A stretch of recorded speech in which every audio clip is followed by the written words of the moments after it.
my friend? Good. It's all good. Good. It's all good. I got 11 o'clock. If you're late, you're late. How are you guys? Wonderful day in the neighborhood. We got, just so you know, Alex is actually in Wisconsin. So is Zach. So is Brad. Leroy's in Virginia, somewhere around, where was that, Leroy? Leesburg, Leesburg, Virginia.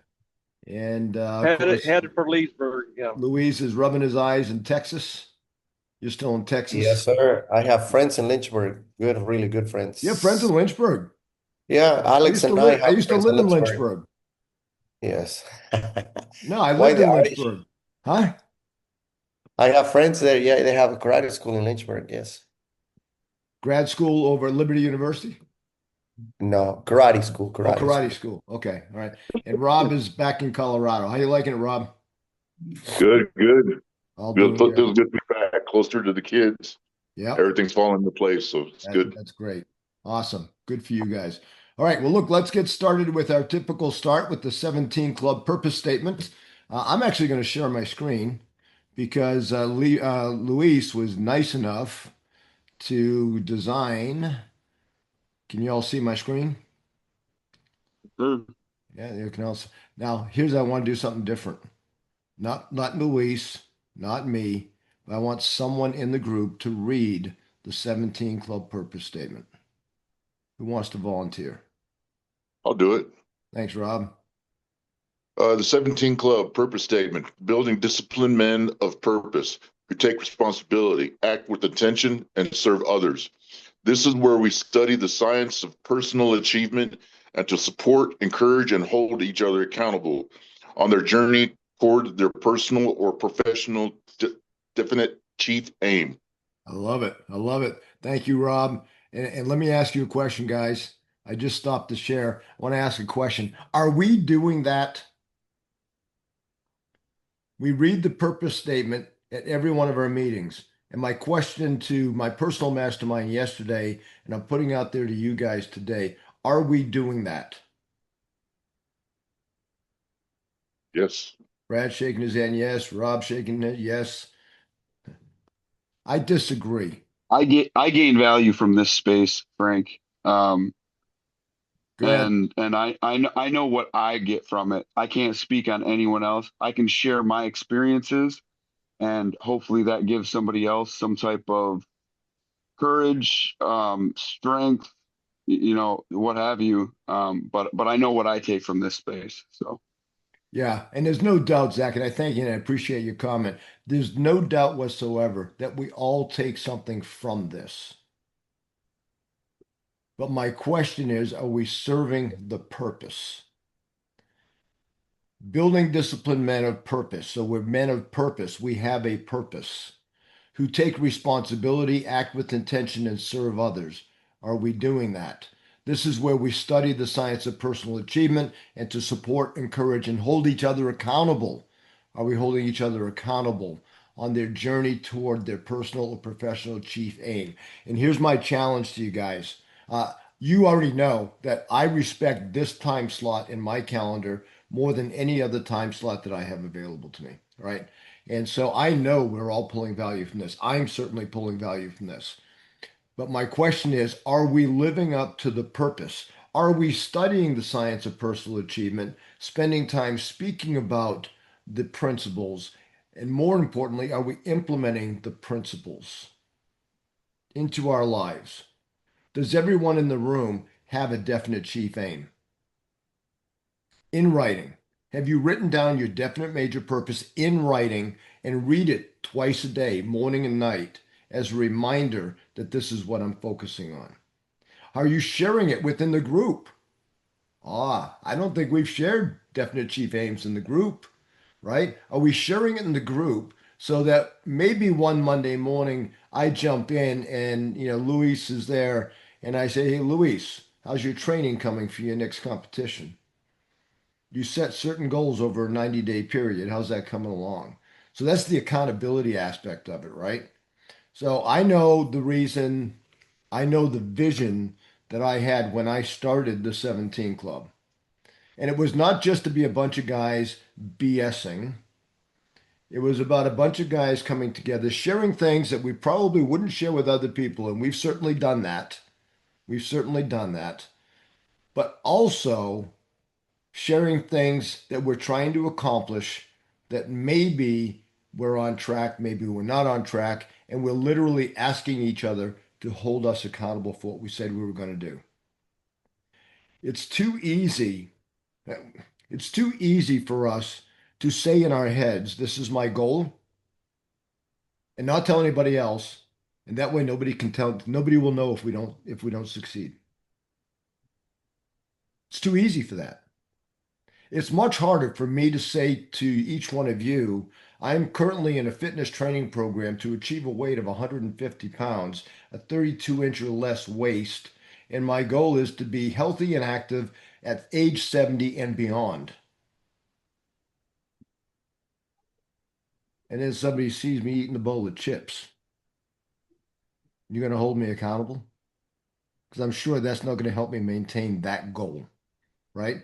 So, except, thanks, Albert. Albert's got a freak. Is that a donut, Albert? An orange. No, it's an orange. Oh, It's a well, mandarin thank you. orange. For a minute, I thought it was a donut hole. I'm saying, hey, that's not helping, Albert. This is helping. This is fruit. It is absolutely helping. All right. So as we go into today, so today's topic, the principle we have today is positive mental attitude. Positive mental attitude. How's your attitude? Right? I'm going to lead today, and please, as always, feel free to jump in, give some input, your thoughts. But how's your attitude? You know, I experienced something this past week. So I went on a short golf trip. Thank you for allowing me to be absent last week. And by the way, I love the replay. Luis did a great job. Y'all did a great job interacting. Uh, but on my golf trip, I got to experience a negative attitude. Because you see, I'm not a really good golfer. I want to be a good golfer. I'm not sure I'm willing to pay the price, right? But I experienced something on the toughest hole. So typically here in the villages, we play golf on these little, what we call executive golf courses. You know, so maybe the longest yardage is a par four of maybe 320 yards. So I'm with one of my Marine buddies, actually a young man that I sent to boot camp in 1984. We got together for a golf trip at Parris Island, South Carolina, the birthplace, not the birthplace of Marines, but it's where they make Marines. It's one of the two places. The second one's in San Diego. And on this Parris Island, which I spent 3 months on, I never knew they had a golf course until many years ago. Of course, they didn't tour us onto the golf course when I was going through training. And in this golf course, the first hole is 450 yards. It's a par four. The second hole is like 500 plus. And then I think it's the 12th or the 13th hole. I can't remember, but it's like 525 yards. So 5 football fields plus long. And for those of you who are golfers, you know that if it's a par five, you're supposed to what? Be on the green in three, two putt for par five. And I'm hitting my third shot. I don't know, maybe 200 plus yards out. There's two bunkers on the left, there's a bunker on the right. It's going uphill, the wind's blowing. And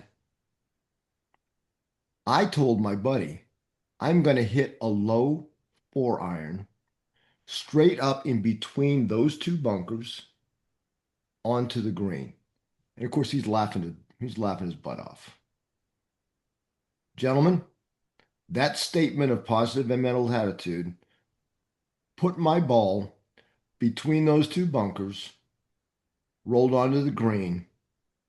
I didn't get a par, I got a bogey. A few holes later, the negativity came in. I was tired. It was another long hole. And all I could think in my head is, I just want to get this game over with. And I couldn't hit that ball 30 yards. What's the difference? It's all people. Attitude. You know, when I was a young man trying to learn how to play golf, somebody said to me, golf is a game of inches. They weren't talking about the inches on a green. They were talking about the 6 inches between your ears. It's all in your head. It's all in your mind, right? So I share that with you because I had a pretty poor attitude for at least a part of every day of the 3 days that we played golf. And that poor attitude affected my game. So my question is, how's your attitude affecting your game?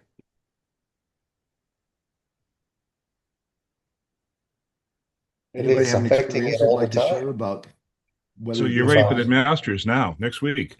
Yeah, we're going to watch the Masters. Thanks, Phil. Go ahead, Zach. Yeah, I feel really good about my attitude, and I think something that I need to really focus on and keep in check is not allowing other people's storms to affect me. So, as I've said many times, I believe that energy is transferable, and if somebody's negative energy is transferred to me, I can hold that, and then I can let it go. I don't have to keep it. I have that. I can choose that. I can intentionally make that decision. Um, that's simple, but not necessarily easy. And that is something that I see often in life. And so, holding myself accountable and making sure that I'm fully present with who I am, because if somebody else is influencing, which, we all influence each other, but, how am I going to receive it? How am I receptive to any given situation? And what am I doing with the information that I'm given? And um, being centered and grounded in who I am and in my core beliefs, my morals, my values helps me stay centered. And yeah, that's something that I struggle with is not getting sucked into other people's storms. And so that's something that I'm focusing on now currently. Yeah, I love it. Zach, absolutely. Your attitude's going to impact someone else, and somebody else's attitude is going to impact you. And we get to use our mind. Napoleon Hill talks about we have complete control of only one thing in life is our mind. And so we get to control our mind and how we're going to receive and dispel that negativity that's coming at us. Negativity is coming at us all over the place every single day, right? And let me share that my negative attitude during that golf trip affected the attitude of one of my best friends who was with me. And he voiced that. There was a little bit later on down the hole after one period where I was really just ticked off at the ball. And I said something to him. I said, "Hey, we need to move it up a little bit. They're waiting on the tee behind us." And his response was a negative attitude of like he didn't just give a shit about anything. I said, "Dude, I'm just letting you know they're waiting to tee off." He said, "Yeah, you've been giving me a bad attitude all morning. So you're going to get a little bit back."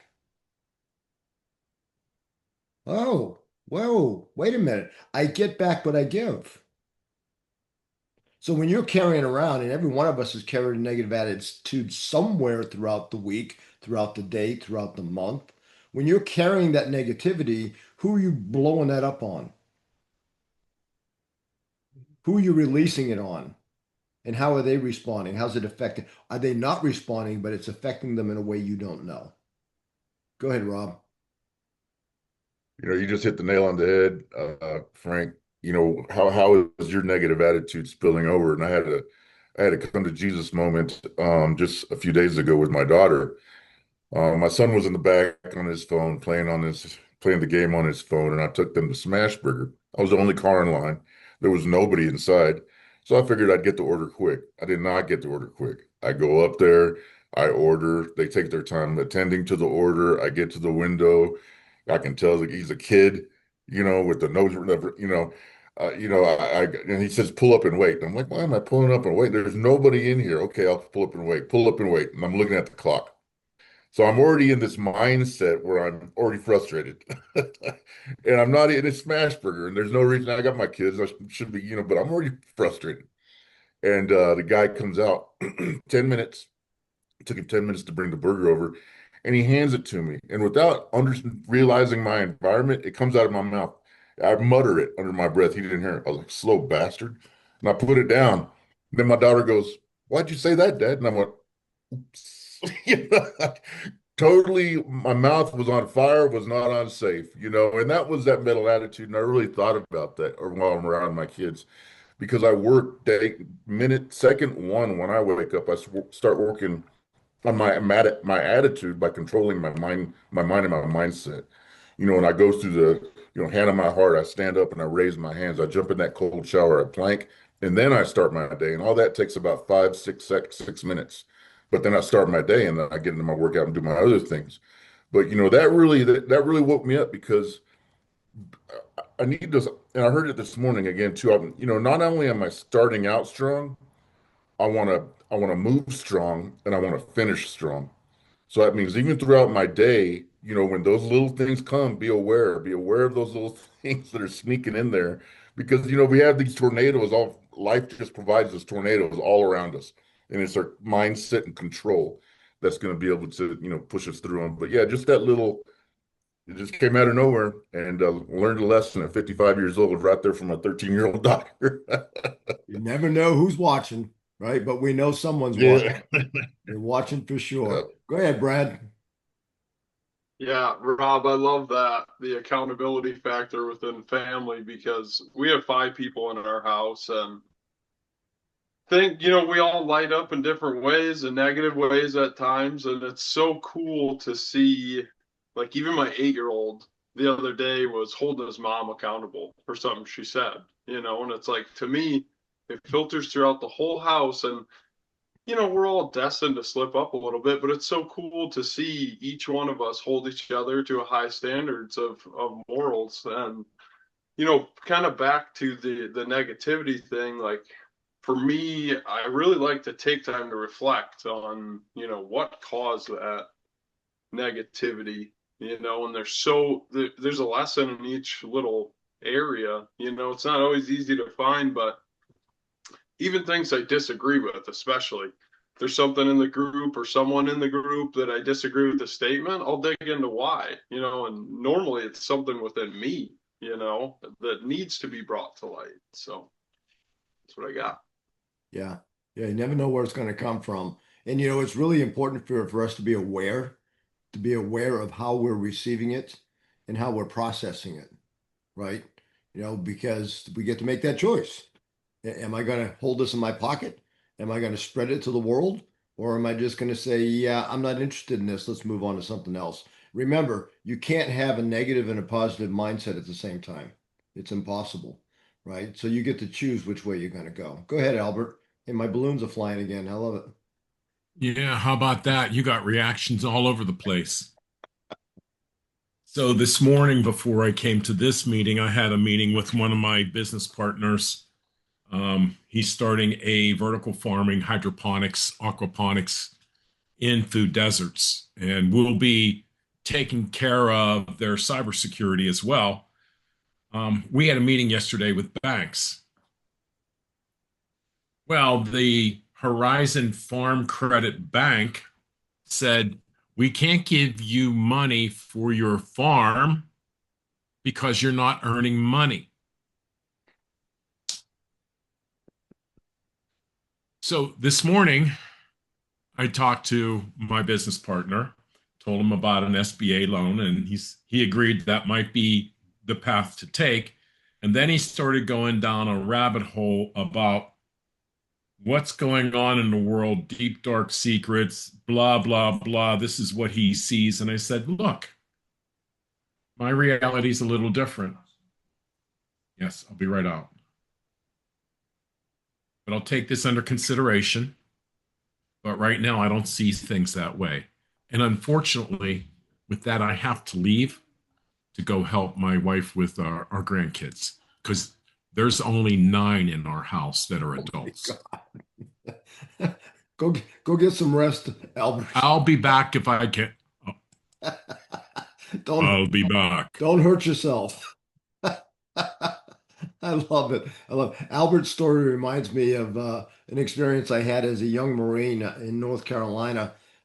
I had some money in savings, but I needed some money to take care of a situation. So I applied for a loan with the Navy Federal Credit Union for $10,000. And the reason they wouldn't give me $10,000 is because I already had $10,000 in my savings account. Yeah, I had the same reaction, Michael. I said, what do you, what, yeah, I know I got 10 grand in my savings account. I don't want to empty my savings account. I want to borrow 10 grand so I can be, no, they wouldn't give it to me. It just made no sense to me. So the rules of the game, you got to know the rules of the game. Go ahead, Phil. Yeah, I guess when that comes down to relationships and how do we have a positive mental attitude with the relationships of all people going throughout all things. And, this can happen for looking for capital in the bank, for driving our cars, road rage. Are we seeing road rage in front of us? And it used to really get under my skin. And my girlfriend said, "What are you getting so upset for?" It's like, they didn't affect us, but I said, well, yeah, but they're going to have an accident in front of us and it's going to hold us up and we're going to get, a big traffic jam and that kind of thing. And social media is the other one too. Like people allowing themselves to be affected by what they're reading instead of, and then people who, anonymously contributing, they're trying to light a fire and they're probably not even real. So why allow something that's not really in your physical presence or something that's going to affect you? Why do we allow those things to get under our skin, to rent space in our head? And positive mental attitude is what helps me. So this way, that can be going on outside of me. It doesn't have to have any effect on where I'm going or what I'm going to do. Took me a while to do it. Took several years, and it took consistent studying and willingness to not allow what others are doing to come by my mind. And we can all do that, and we can help others to do that too. That's a huge value to offer. Yeah, and I think it's a great education, a great lesson to learn, Phil, and thank you for sharing that. But I think the reality is, no matter how much control we think we have over it, there's always the opportunity for negativity to slip in, right? We can fall into complacency. We can fall into what everybody else is talking about. I mean, if you look at what's going on in the world right now, there's all kinds of things going on, all kinds of opinions, all kinds of responses, and you can't avoid some of the stuff that people are putting out there, but you have to be aware of it and you have to make a choice, right? And I think that's the big thing is, yeah, we're learning how to make a choice and we realize we're aware that it is our choice on how we're going to accept it. Go ahead, Luis. Thank you, Frank. Well, we were talking about how the attitude is affecting us and the people around us, right? Like, and we kind of focus on when we feel bad and when we feel really good, but it's not true. It's affecting us 24/7 because we have an attitude 24/7. Sometimes it's good, sometimes it's bad, sometimes it's in between, and we're not aware of it, but we have it all the time. And what comes to you in the moments of stress or when you're against time or when things get complicated or pressure comes in? And usually the attitude that comes out at that moment is your natural attitude. Are you go for the bad stuff? Are you thinking the worst scenario? Or are you like, okay, doesn't matter, I'm gonna get it done. I don't care how, but I'm gonna make it done, make it happen. So that is one thing. It is there all the time, 24/7. Are we training it? Because attitude is trainable, period. And if I'm leaving right here a video of Earl Nightingale speaking about that. He calls it the magic word, isn't it? It's the magic word, right? So, but everything comes to what are we paying attention to? What are we paying attention to?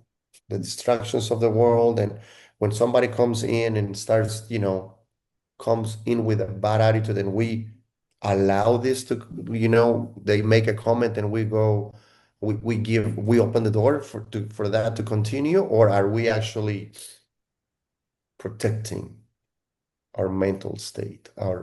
Because it's true, anything that we do in life, anything that we accomplish, it comes first. It always comes first from our state of mind. everything. If we think, we believe, we know that we're going to make it happen, is we're going to make it happen. If we think it's too hard, it's going to be too hard. So whatever attitude we have at the moment is what's gonna happen. So like I was saying, we can train it. And I'm looking down not because I'm getting distracted, it's because I made notes on my phone. I forgot my notepad over there. How are we training our attitude? Are we smiling often? Are we saying hi to people? Are we grateful in the morning because we made it one more day and we have the chance to make a difference in our lives before anyone else's, in our lives? Because it's true, I've come to the conclusion that if I'm not okay, people around me is not going to be okay, right? The oxygen masks comes down. Do you have to take care of the person right next to you, or do you have to take care of yourself first? It's that simple. And it sounds cheesy, but at the same time, it's true. If I cannot give love if I don't love myself, I cannot take care of somebody else if I'm not okay. Well, people say, well, yeah, I always take care of everybody else. Nobody takes care of me. Well, at one point, I'm gonna break, whether it's with illness, depression, something. So I have to start getting, or sometimes it's being appreciative of things. That's all I Yeah, have. I and know I Luis, loaded, I loaded a few things. Luis, you're bringing up a lot of good points there. And, one of the things that came to mind as you were speaking is, what you're putting out there when you're meeting other people, right? During my trip to South Carolina, I continued to do my walks in the morning. And the Mm. University of South Carolina has a campus where we were in Beaufort. And I had the fortune of, on my walks, I would walk by some college students who were walking to the campus to start their classes for the day. Not a single one of them made eye contact. Mm. Every one of them was walking down the road, scrolling on a phone or something. And I just, I'm the guy that says good morning to everybody when I'm out walking and running. It's like, hey, look at me, I'm running. I hope you have a great day. And they look, I can hear them as I go by. What the hell's wrong with that guy? But to see so obviously, people are disengaged. They don't want to engage with anybody that they might see or walk by. There's no interaction, and you just have to wonder what's going on in their head. And what are they scrolling? Are they comparing themselves to somebody else? That's a big problem for a lot of us. Social media causes us to compare our situation to their situation, and their situation isn't anywhere near as good as it looks. They just want you to think it's good. You're getting the highlight reels, right? So it's really important, put it out there. So I purposely say hello, good morning, and have a great day loud enough to everybody I walk by so that they have to break their scrolling and they have to look up and say, well, who the hell's making all that noise? Go ahead, Zach. Yeah, real quick. But Oh, at the end, it's about you, right, Frank? yeah, It's not about them. If they say goodbye and they take it, wonderful. But at the end, it's about you and what you're doing, right. right? Just yes, thank you, Yeah, thank you, thank you. absolutely. I mean, I feel great regardless, whatever. Zach, go ahead. Yeah, Luis, thank you for sharing, man. I really appreciate what you said. And something really big that stuck out to me was when you had said something about paying attention. And I've been getting into this with my kids lately. When I tell them, excuse me, pay attention, and I'll break it down. I'll say, I need you guys to pay me your attention. Like at the core of it, try to see the value in what I'm bringing. And I was just reflecting on it as after you said that, it just sparked some things in my head. And I thought, um, you pay it where, and I'm talking about myself. You pay your attention where. What value do you gain from where you pay your attention? How does it influence me? What opportunities do I gain? Am I curious and receptive to learning? I mean, like all of those things, I feel like are a part of attention. And if I'm paying my attention now. I'm listening to all of you. You have my attention. And that's a decision. It's a choice. And that it all influences our mindset even, like, is it where I pay my attention, is that influencing me in a way where I'm able to develop my um, healthy, positive mental mindset? So thank you, Luis. Appreciate it. Zach, what a powerful thing you just said. I got caught yesterday. I got caught not paying attention. I got caught when my wife was speaking and my eyes were on my cell phone and I had no idea what she said. I wasn't paying attention. And I was reminded of a lesson my father taught me at a very young age. When you're speaking with someone, look them in the eyes. That's a signal that you're paying attention, right? And I think too often, look around as you're going through your travels today, look around you and see people who are engaging. Are they making eye contact? There's one person talking, the other person's looking at their phone. They paying attention to something else. I mean, I love what you just said, Zach. I'm going to say it again. Pay attention. If you're in a conversation, if you're interacting, pay attention to what's going on. Because I know personally, I bet you 50% of the stuff my wife says I don't hear. And that's not a good thing, right? I'm not saying that with pride. That's not a good thing. And so now boy, I get a whole day to practice because my wife's not going to be back until tomorrow. So I can scroll all I want, but when she comes back, I have to make sure I pay attention. Right? Go ahead. Let's see. Phil, I see your hand up, but Mike just put something in. Michael says, pay with your attention. Nice. Yeah, exactly, Michael. Yeah, pay with your attention. And that's exactly what Zachary is teaching his children, is pay me with your attention. I love that. Go ahead, Phil. Yeah, this is actually really great too. It's like, what are we, with the attention that we're giving, wherever we give our attention, that's our focus. And whatever we focus our attention on, that's what we're going to notice in our life. You know, are we looking at what results are we looking at? Are we looking at what's already existing or where we can go? You started off talking while I was trying to get into the room about, purpose. Are we focused on our purpose? And if we're focused there, there's a great poem called The Promise by Christian D. Larson. And one line that I really love is that I'm so I have got to memorize something. I'm so focused on doing what I don't have time to worry about the negative things of other people. That's not the exact quote, but you get the gist of where I'm going with that, right? It's a great poem. Happy to share that with anybody who wanted it. If you don't have a copy of The Promise, but that's going like what you were saying, Zach. The habits that we help our kids to focus on is what's going to really help them. Like you said, Frank, the eye contact. Do we talk to people? I had social anxieties. Maybe Ed could confirm.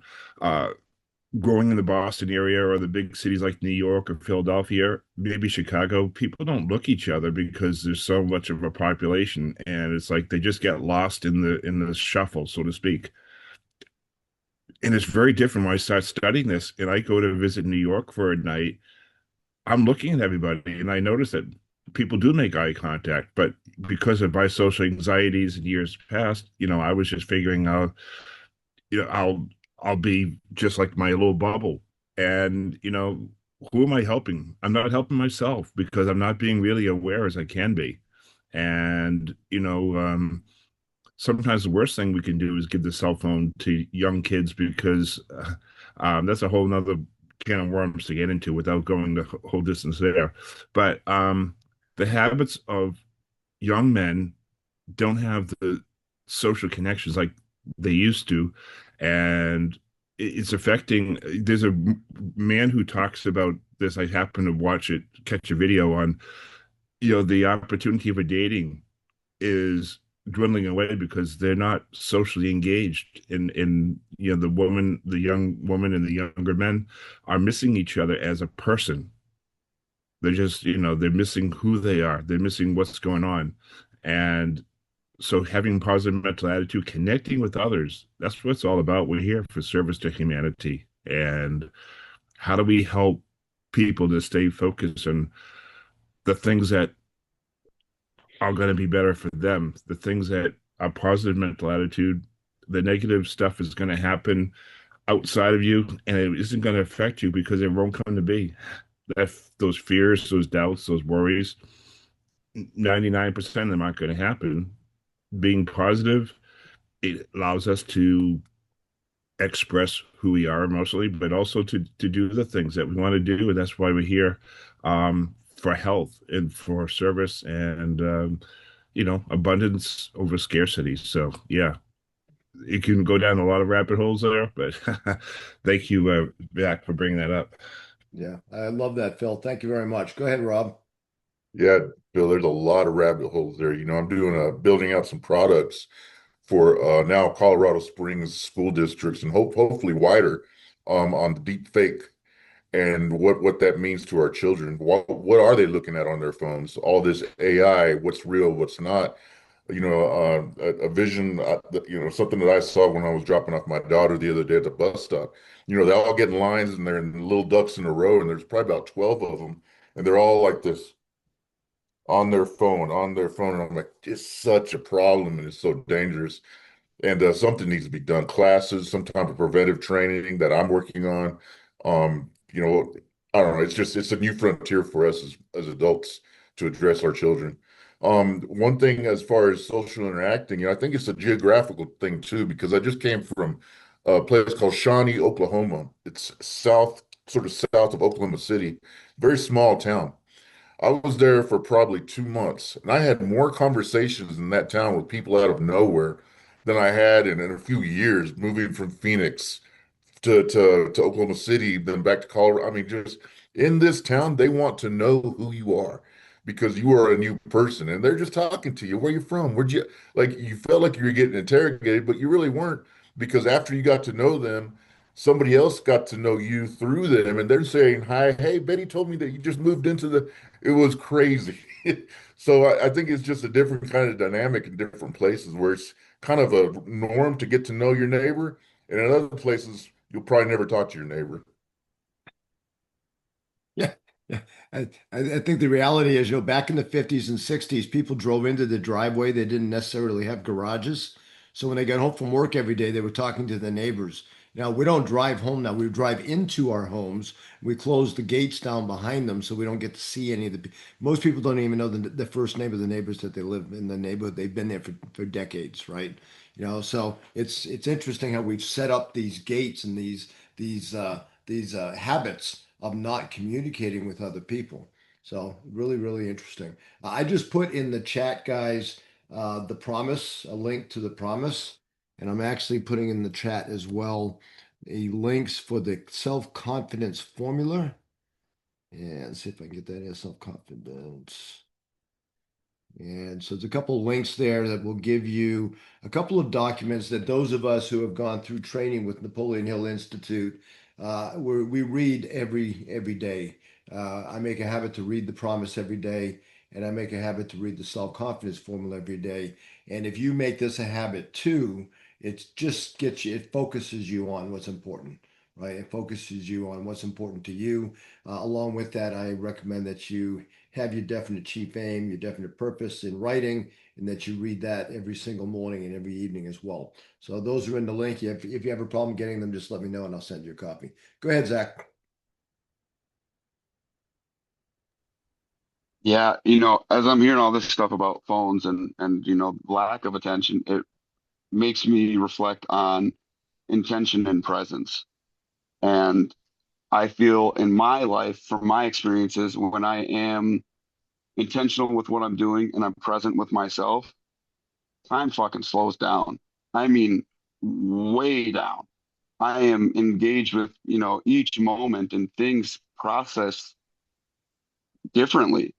Um, so as far as with like, Rob, you were talking about with kids and seeing them on their phones and like that's a problem. Like for sure, it's a lack of intention or presence. They're not there. They are looking for an outside source of, something fueling their mind to be moving and such. So I feel like even without a definite chief aim, it helps me keep things in alignment or helps guide things to alignment when I'm intentional and I am present with myself.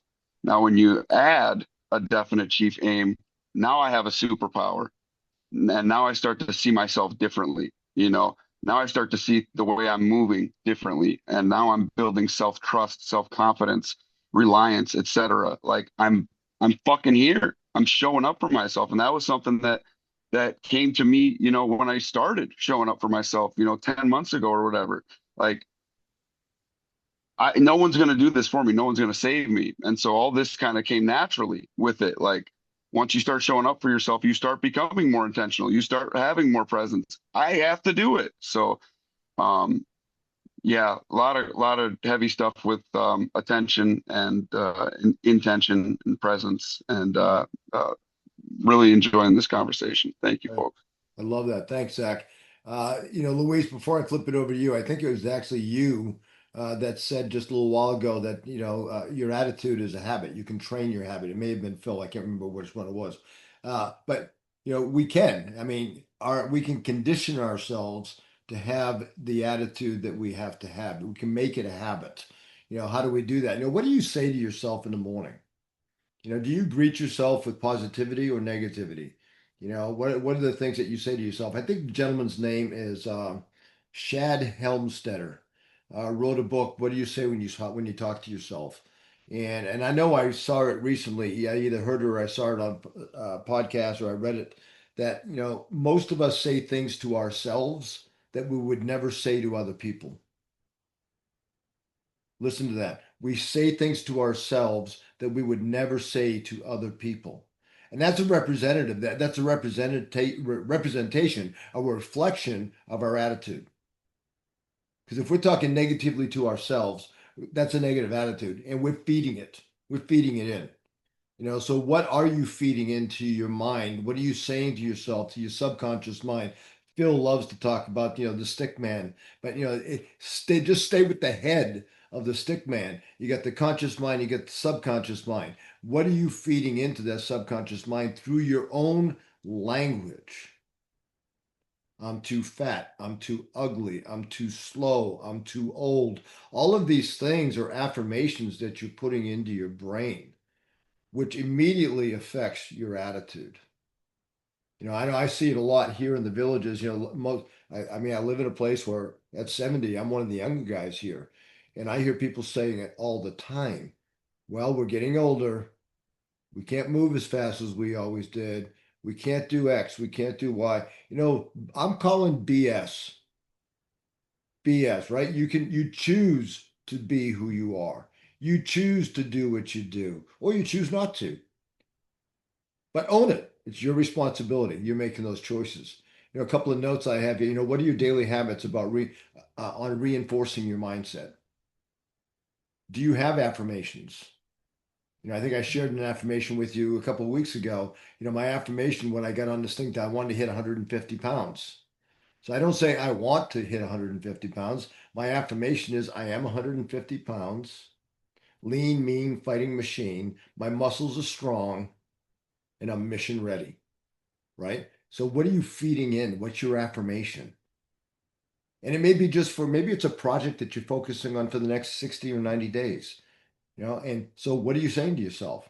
Are you feeding into all the negativity that everybody, oh man, you're too old. Why are you doing this? Even my wife, why are you going to run in the rain today? Because it's a discipline. I run every day, right? I don't care if it's raining or snowing. It doesn't matter. I'm going to go out there. So what are your habits? What are you feeding your mind consistently? What is one mental habit you must eliminate?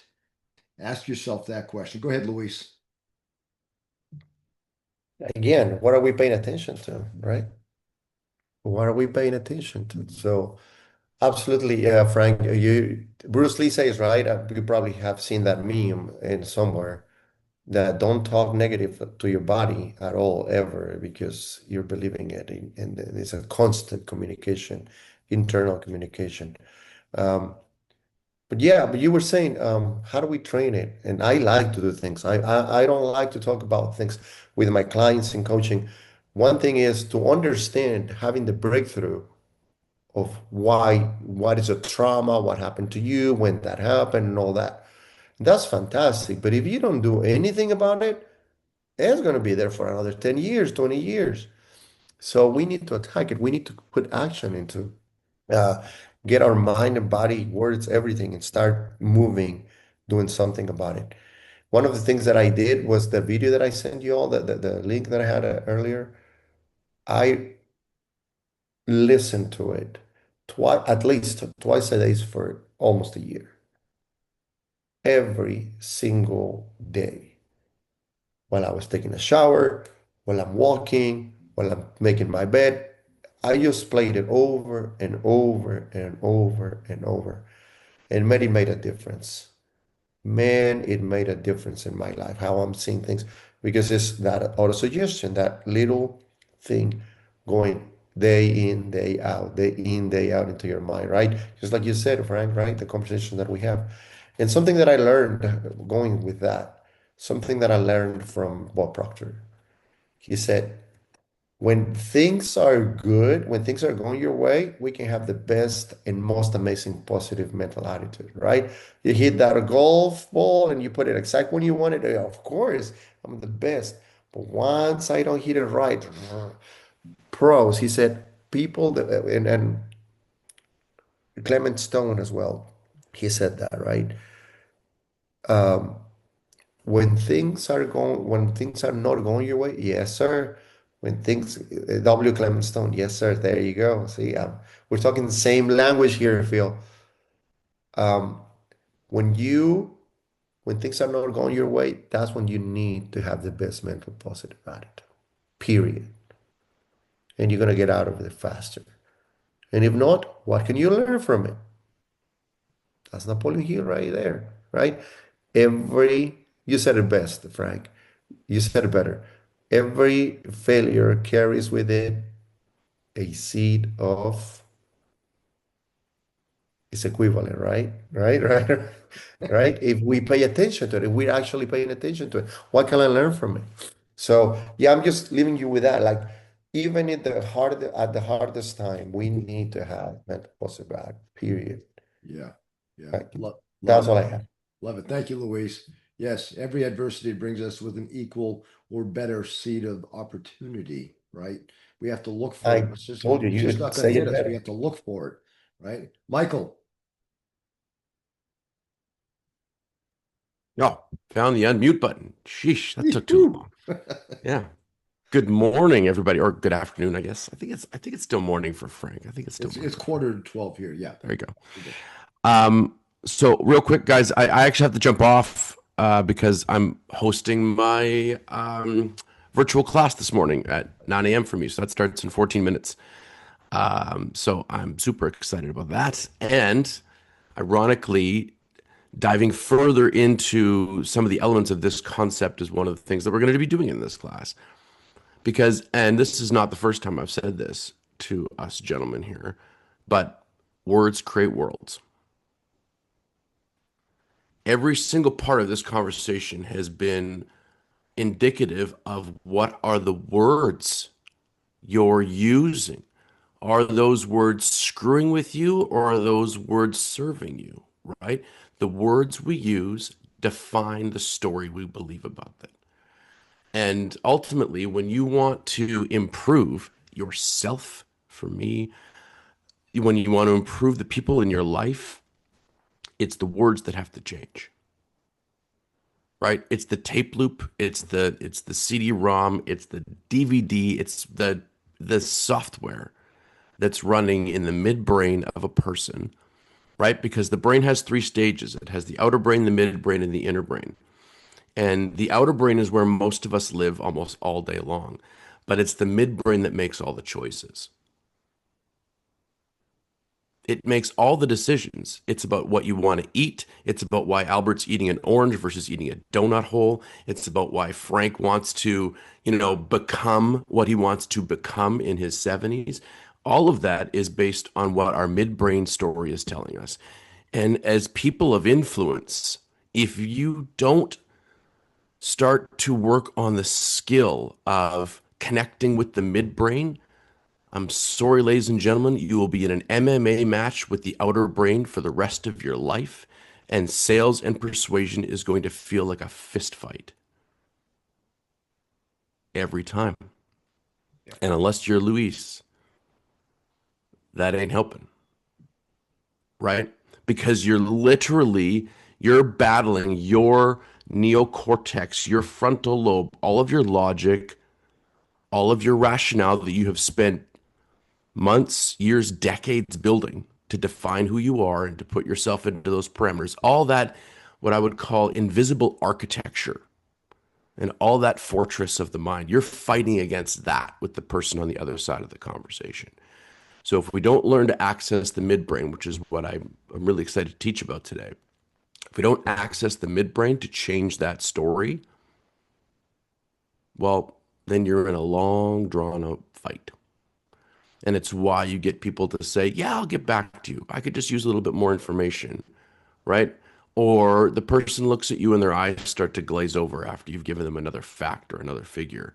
And you're like, man, oh man, why aren't they seeing what I see?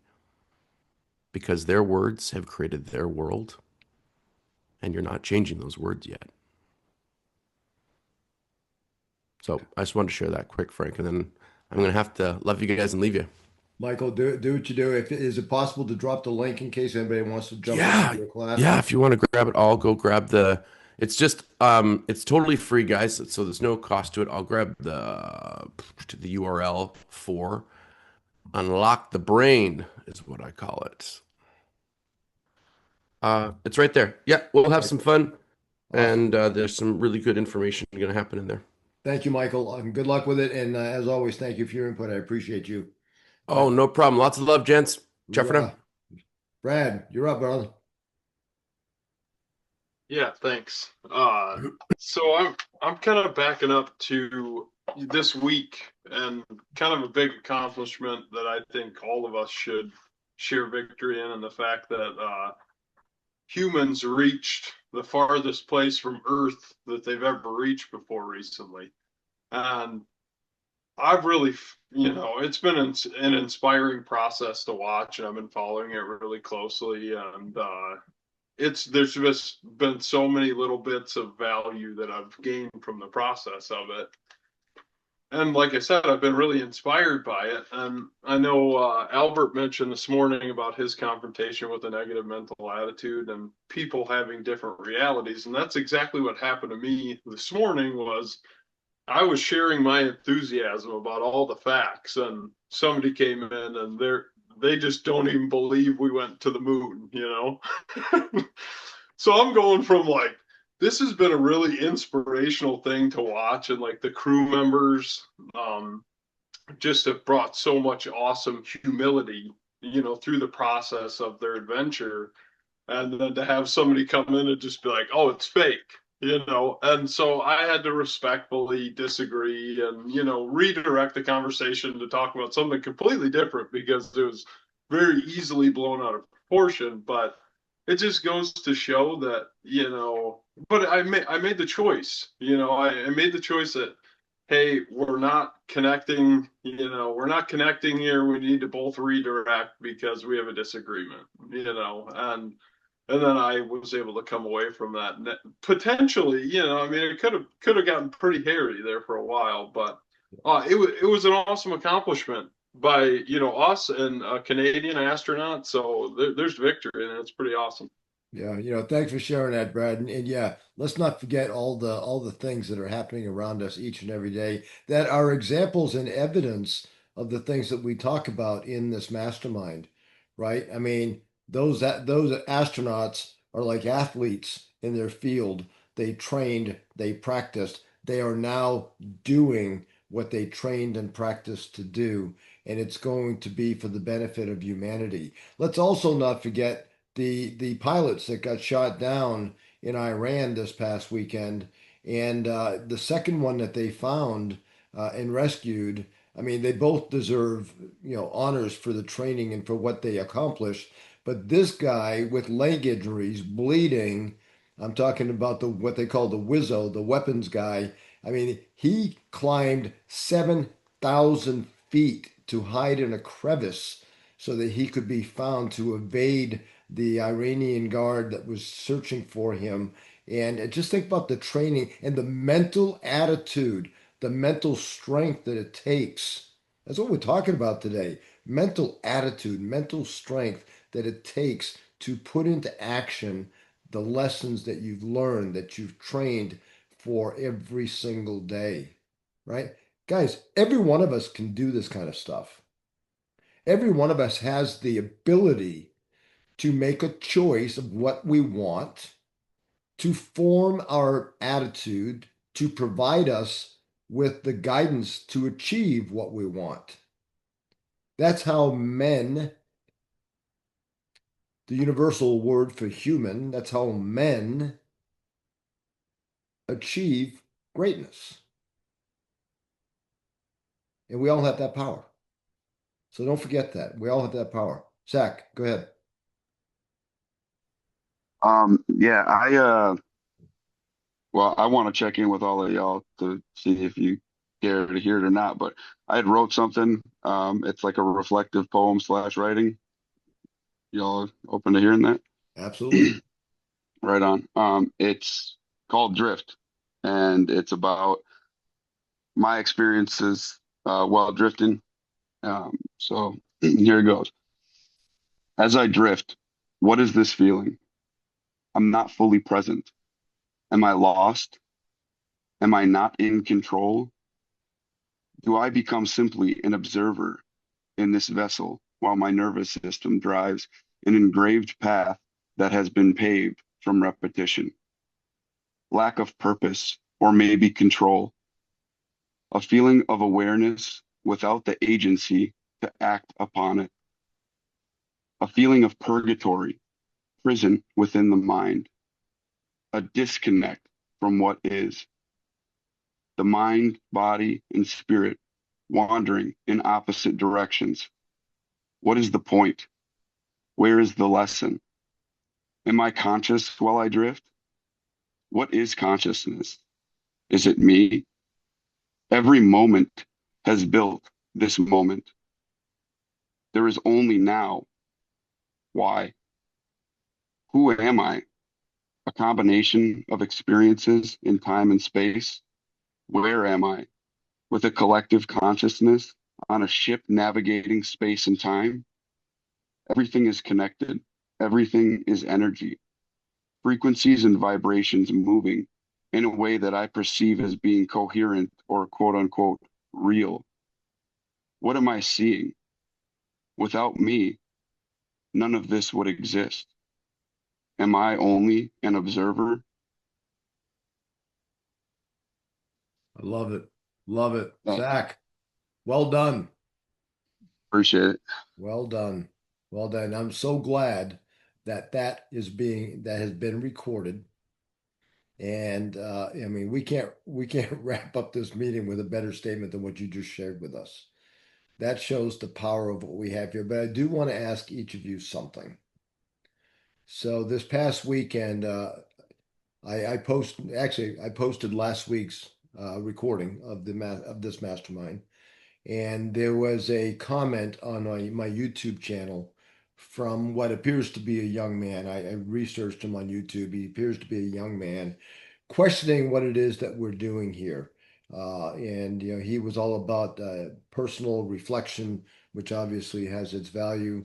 But I think he kind of thinks that we're conflicting our message by supporting people, supporting men who make mistakes and acknowledge their mistakes, right? And I think there's only one way because I'm only one man and I can't respond to these messages because it's only one man's opinion.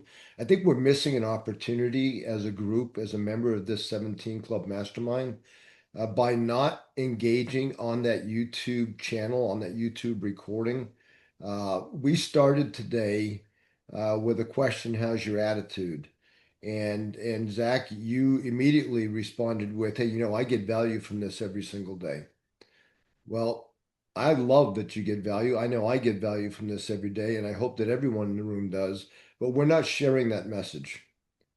And it would be really helpful for us as a group to grow this group by sharing what are you getting from these? I mean, how many months have we now been doing this, right? I mean, we've got at least eight, if not 10 recordings of our mastermind sessions. So that means we've been going for at least 2.5 months. And we're not engaging in communication in comments on that YouTube channel. So if you just go at Frank Menard on YouTube, it's going to take you right to the channel. You all get the replay. I send it out to you guys every week when we finish up this meeting. And all you have to do is hit reply and just put a comment in there. And I challenge you guys, if we all put a comment in there today or this week, the next 48 hours, that we will engage other comments from other people who haven't joined us yet. And that's going to help us grow our community so that we can achieve our mission, which is to help other men. Right? I'm blown away by some of the conversations that occurred in this meeting, especially Zach, what you just shared with us. That tells me Zach is taking time to journal, to write his thoughts. And that action creates a connection for him in his mind. Right? It's that tactile effort of writing makes a connection in your mind. And now you just shared that with us. And I can't wait to go back and listen to it again. Right? And I challenge everybody to go back and listen to it again. I want to wrap things up today with a couple of questions.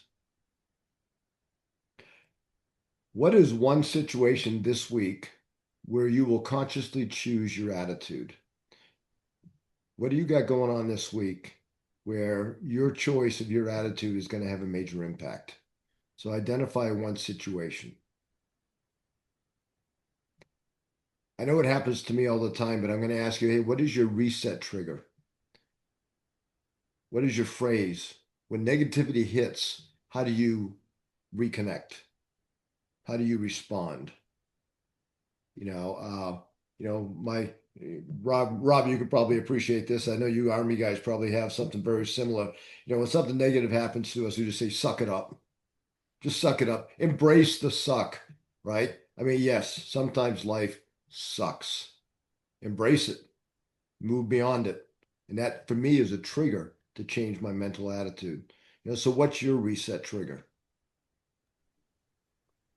And then lastly, what is your standard for how you show up mentally, no matter what?